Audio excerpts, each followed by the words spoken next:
থাকতে মূল্য দিতে হবে।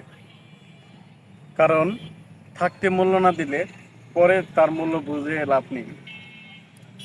একদল বানর তারা একটা কৃষকের ক্ষেতে ভুট্টা খেতে যেত এবং কৃষকরা বানরকে দেখলেই তাদেরকে তাড়িয়ে দিত এবং বানররা ভয়ে দূরে দূরে দৌড়ে পালাতো।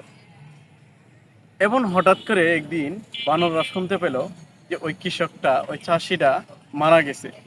তখন বানরটি সেই কৃষকের মারা যাওয়ার কথা শুনে আনন্দিত নাচানাচি করত। কিন্তু ঠিক সেম সেই একই জায়গায় পরের বছর বানররা আসছে ভুট্টা খেতে। ভুট্টা খেতে এসে দেখে যে এখানে ভুট্টার চাষই হয়নি। তখন বানররা আর বুঝতে বাকি থাকলো না যে যেই কৃষককে বানররা শত্রু ভাবতো, পরের দিন সেই কৃষকটার কথাই তারা মনে পড়ছে যে যাকে আমরা শত্রু ভেবেছি সে ছিল আমাদের খাদ্য উৎপন্নকারী, সে খাদ্য উৎপন্ন করতো, আমরা খাইতাম। তবে যাকে আমরা শত্রু ভেবি আসলেই সে আমাদের প্রকৃত শত্রু নয়। এ থেকে আমরা শিখতে পারি যে থাকতে মূল্য দিতে হবে, কারণ ফুরিয়ে গেলে মূল্য দিয়ে লাভ নেই। তাই সবাইকে সবসময় শত্রু ভাবা যাবে।